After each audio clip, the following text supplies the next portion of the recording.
नमस्कार। आज हम समझेंगे कि बच्चों को नज़र कैसे लगती है।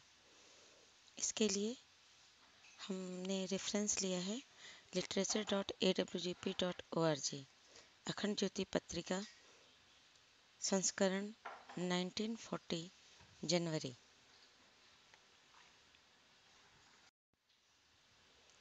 नज़र वास्तव में होती क्या है? उससे पहले हमें मानवीय काया विद्युत प्राण शक्ति को समझना होगा। ह्यूमन बॉडी इलेक्ट्रिसिटी कैसे काम करती है? यह मानी हुई बात है कि मनुष्य के शरीर में एक ऐसी बिजली रहती है जिसका दूसरों पर प्रभाव पड़ता है। साथ रहने पर हर व्यक्ति एक दूसरे से प्रभावित होता है। विद्वानों ने सत्संग की महिमा और कुसंग की बुराई में बहुत कुछ लिखा है, क्योंकि वे जानते थे कि साथ रहने पर प्रभाव अवश्य पड़ेगा। हम भी कभी यात्रा करते हैं, ट्रेन, प्लेन, बस कहीं भी जाते हैं, तो कभी कभी हम देखते हैं कि सामने वाले व्यक्ति अपरिचित होने पर भी हमें बहुत अच्छा लगता है। कभी कभी कोई हमें अपरिचित होने पर भी बहुत खराब लगता है, जिससे हमारा कोई लेना देना नहीं है। ऐसा क्यों होता है? क्योंकि उनके अंदर की जो मानवीय काया है, मानवीय काया विद्युत है, जो प्राण शक्ति है, वह हमारे प्राण से बात करता है, एक दूसरे के संपर्क में आता है। तो हमारे जैसे लोग हमें ज़्यादा अच्छे लगते हैं, या हमसे ज़्यादा सकारात्मक लोग हमें ज़्यादा अच्छे लगते हैं। नकारात्मक प्रभाव देने वाले व्यक्ति हमें स्वतः खराब लगने लगते हैं। अब समझते हैं कि आखिर प्राण शक्ति, मानवीय काया विद्युत बनती कैसे है। मनुष्य का एक भाव शरीर होता है। जिस प्रकार एक स्थूल शरीर है, वैसे ही एक भाव शरीर होता है, सूक्ष्म शरीर होता है, जो कि आपकी भावनाओं, आपके चिंतन, आपके मन में क्या चल रहा है, उससे विनिर्मित होता है। अगर आप बहुत ज़्यादा नकारात्मक सोचते हैं, तो आपका यह भाव शरीर आपकी प्राण शक्ति का ह्रास करता है। प्राण शक्ति डिस्चार्ज होते चले जाती है। लेकिन आप जितना ही सकारात्मक सोचेंगे, अच्छा सोचेंगे, अच्छी पुस्तकें पढ़ेंगे, या कोई सकारात्मक मंत्र जप करते हैं, तो यह प्राण चार्ज होते रहता है। तो जितनी एनर्जी आपके अंदर होगी, जिस प्रकार आपका भाव शरीर बनेगा, उसी प्रकार आपसे बिना बात किए भी लोग आपके आसपास, आपके हाव भाव, आपके पास समझ सकते हैं कि आप अच्छा सोच रहे हैं या बुरा सोच रहे हैं। आपको देखकर लोगों को अच्छा लगेगा या बुरा लगेगा। आपकी दृष्टि उन्हें अच्छी लगेगी या बुरी लगेगी। यह सब भाव शरीर पर निर्भर करता है। प्राण शक्ति का नियम भी यही है।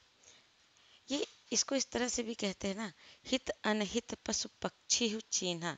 इसका मतलब सिंपल यही होता है कि हमारे भाव शरीर को पशु पक्षी भी समझते हैं, इंसान भी समझता है। कभी कभी आप देखते हैं कि लोग बड़ा मीठा बोल रहे होते हैं, बट आपको उनके साथ रहना, बातें करना अच्छा नहीं लगता है, जबकि प्रत्यक्ष कुछ भी नहीं है। तो इसका मतलब आपको किस चीज़ से पता चल रहा है कि ये व्यक्ति अच्छा या बुरा न है? उसके भाव शरीर से। अब इस प्राण शक्ति के नियम को समझते हैं। प्राण शक्ति का नियम और शक्ति का नियम लगभग एक जैसा ही है। शक्ति का नियम क्या कहता है कि वह जहाँ अधिक होगी, वहां से उस स्थान को शीघ्रता पूर्वक छोड़कर जाना चाहती है, और जहाँ उसका अभाव या कमी होता है। क्यों? क्योंकि आप इसका उदाहरण ऐसे समझ सकते हैं कि एक भरा हुआ तालाब लीजिए और एक खाली तालाब लीजिए। अब उसके बीच में एक रास्ता बना दीजिए। आप देखेंगे कि भरे हुए तालाब से पानी तेजी से खाली तालाब की ओर दौड़ेगा, और वो तब तक दौड़ता रहेगा जब तक दोनों बराबर न हो जाए। यही बात मनुष्य की बिजली के संबंध में कही जा सकती है। बलवान व्यक्ति में निरंतर निकलकर वह निर्बल में प्रवेश करना चाहती है। हम नित्य देखते हैं कि शारीरिक या मानसिक बल रखने वाले ही दूसरे पर अपना असर डालने में समर्थ हो जाते हैं। निर्बल तो उन्हीं पर असर डालते हैं जो उनसे भी निर्मल हो। अब इसको ऐसे भी समझ सकते हैं। याद करिए, आपने कभी जब किसी संत या कोई श्रेष्ठ व्यक्ति या कोई तपस्वी व्यक्ति से आप मिलते हैं, तो आप देखते हैं उनके दर्शन मात्र से, उनके दृष्टिपात मात्र से आपको बड़ा अच्छा अनुभव होता है। यदि चरण स्पर्श करने को मिल जाए और उनका हाथ आपके सिर पर आ जाए, स्पर्श हो जाए, तब तो कहना ही क्या, आपके अंदर एक नूतन प्राण एनर्जी संचार हो जाता है। लेकिन अब उसको उल्टा देखिए, अगर आप ऐसी जगह जाते हैं जहाँ नकारात्मकता से भरे लोग हैं, आप जाते हैं उनके बीच समय बिताते हैं, तो जब आप लौट कर आते हैं तो आपको लगता है जैसे किसी ने आपकी सारी प्राण शक्ति को खींच लिया हो। आप बड़े थके हारे महसूस करते हैं। ऐसा इसलिए होता है कि प्राण शक्ति का नियम काम करता है। निर्बल आपका प्राण चुरा लेते हैं और तपस्वी आपको आपका प्राण में वृद्धि कर देते हैं और प्राण चार्ज। यही बात बच्चों के नजर लगने पर भी निर्भर करता है। प्राण शक्ति दूसरों पर प्रभाव डालने या प्रभाव ग्रहण करने का सबसे बड़ा मार्ग होता है नेत्र। उपरोक्त नियम के अनुसार बड़े आदमियों का बालक पर असर पड़ता है। बच्चे तो वैसे भी बड़ों से निर्बल ही होते हैं। यह असर कभी तो हितकर होता है, कभी अहितकर होता है। यदि हम बहुत प्रेम पूर्वक किसी बच्चे को अच्छी भावना से प्यार करते हैं तो बच्चे का प्राण चार्ज होता है। यदि हम कुदृष्टि से और हीन भावना से बच्चे को स्पर्श करते हैं या उसे देखते हैं तो बच्चे की प्राण एनर्जी का ह्रास होता है। बालकों को नजर लगना मानवीय विद्युत का अहितकर प्रभाव है। नजर लगने की बात को अंधविश्वास कहकर हंसी में उड़ाना मूर्खता ही है। जब दो शक्तिशाली आदमी आपस की विद्युत से बीमार होकर मरणासन स्थिति तक पहुंच जाते हैं तो बेचारे बालकों पर असर हो जाने में आश्चर्य की कौन सी बात है। मेस्मेरिज्म और हिप्नोटिज्म विद्या के विशारदों ने यह सिद्ध कर दिया है कि दूसरों पर प्रभाव डालने या प्रभाव ग्रहण करने का मार्ग नेत्र है। आदमी जब एकाग्र होकर या अधिक आकर्षित होकर किसी को देखता है तो उसकी दृष्टि प्रभावशाली हो जाती है। लालायित होकर देखने पर ऐसा ही प्रभाव होता है। कोई बच्चा अधिक हंसता खेलता है, प्यारी प्यारी बातें करता है, तो लोगों का ध्यान उसकी ओर अधिक आकर्षित हो जाता है। यदि उस समय अधिक ध्यान पूर्वक उन्हें खिलावें या प्रशंसा करें तो बच्चों को नजर लग जाती है। मुक्त होकर अधिक ध्यानपूर्वक उनकी ओर दृष्टिपात किया जाए तो नजर का असर हो जाता है। कुछ लोगों में स्वभावतः एक प्रकार की बेधक दृष्टि हो जाती है, जिससे साधारणतः भी यदि वे किसी जिससे वे साधारणतः भी यदि वे किसी बच्चे की ओर देखें तो असर हो जाता है। ऐसे लोग जिनके बाल बच्चे नहीं होते, बच्चों के लिए तरसते हैं, वे जब दूसरे के बच्चों को हसरत भरी निगाह से देखते हैं, लालायित होकर देखते हैं, तो यह असर अधिक होता है, क्योंकि लालायित होकर देखने से दूसरी चीजों का अपनी तरफ ध्यान आकर्षित होता है। इस प्रकार बड़े आदमी जब लालायित होकर बच्चों की ओर देखते हैं तो उन बच्चों की शक्ति खिंचती है और वे उस झटके को बर्दाश्त न कर पाने के कारण बीमार हो जाते हैं। बिना किसी पूर्व रूप से स्वस्थ व्यक्ति सब बच्चा जब अचानक बीमार पड़ जाता है तब समझा जाता है उसे नजर लग गई। इसे आप ऐसे भी समझ सकते हैं कि जब आप किसी ऐसी जगह कुछ खा पी रहे हो जहाँ कई सारे भूखे लोग आपकी उस खाने की प्लेट को देख रहे हो, तो उनकी लालायित दृष्टि से आपके खाने को नजर लग जाती है। आप देखते हैं कि वही भोजन जो आप रोज खाते थे, आज खाने पर आपके पेट में दर्द हो रहा है या आपको असुविधा महसूस हो रही है। तो भाई, नज़र से बचाने के लिए हमारे माताएं बहनें क्या उपचार किया करती थी। हमारे यहाँ की स्त्रियों को इसकी जानकारी बहुत पहले से थी। नज़र से बचाने और लग जाने पर उपचार की क्रिया से भी वे परिचित थीं। वे अपनी अच्छी अच्छी भावनाएं, अच्छे अच्छे मंत्र, भगवान का नाम लेकर तांबे का ताबीज, शेर का नाखून, मूंगा, नीलकंठ का पर आदि चीजें गले या हाथ में पहनाया करती थी। ये चीजें बाहरी बिजली के अपने ग्रहण करने या उसके प्रभाव को रोककर बच्चों पर असर नहीं होने देती थी। गर्म लोहे का टुकड़ा पानी या दूध में बुझाने से भी वह जल या दूध उस असर को दूर करने वाला हो जाता है। कहते कहते हैं कि आकाश की बिजली अक्सर काले सांप, काले आदमी, काले जानवर आदि काली चीजों पर पड़ती है।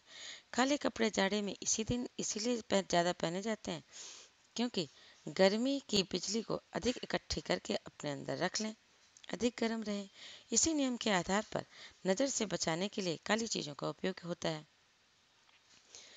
मंत्र अभिमंत्रित करके मस्तिष्क पर काला टीका लगाया जाता है, हाथ या गले में काला डोरा बांधा जाता है, काली बकरी का कुछ लोग दूध पिलाते हैं, काली भस्म चटाई जाती है। जिस प्रकार बड़े बड़े मकानों के गुंबजों की चोटी पर एक लोहे की छड़ इसलिए लगाई जाती थी कि वह स्वयं बिजली का असर ग्रहण करके पृथ्वी में भेज दे और मकान को नुकसान न पहुंचने दे, उसी प्रकार यह यज्ञ भस्म को गायत्री मंत्र के द्वारा अभिमंत्रित करके उसका टीका और सेवन काला टीका डोरा आदि नजर के असर को अपने में ग्रहण कर लेता है और बच्चे को नुकसान नहीं पहुंच। गायत्री मंत्र के निरंतर जप के द्वारा प्राण शक्ति, प्राण शरीर चार्जिंग सिस्टम कैसे काम करता है वो हम समझते हैं। गायत्री मंत्र ओम भूर्भुवः स्वः तत्सवितुर्वरेण्यं भर्गो देवस्य धीमहि धियो यो नः प्रचोदयात्, ये हमारे शरीर के 24 मुख्य केंद्रों को जागृत करता है और ब्रह्मांड की एनर्जी को अपने अंदर ग्रहण करता है। ये ठीक उसी तरह वर्क करता है जैसे टरबाइन एक मैकेनिकल डिवाइस होते हुए भी प्रेशर एनर्जी को रोटेशनल स्पीड में कन्वर्ट कर सकती है और इसी रोटेशनल आउटपुट शाफ्ट पर प्राप्त किया जाता है। इस रोटेशनल स्पीड का यूज इलेक्ट्रिसिटी जनरेटर में किया जाता है। इसी तरह गायत्री मंत्र के निरंतर जप से टरबाइन की तरह ब्रह्मांड में व्याप्त प्राण एनर्जी से आपका शरीर, प्राण शरीर रिचार्ज करता है, किसी भी नकारात्मक प्रभाव को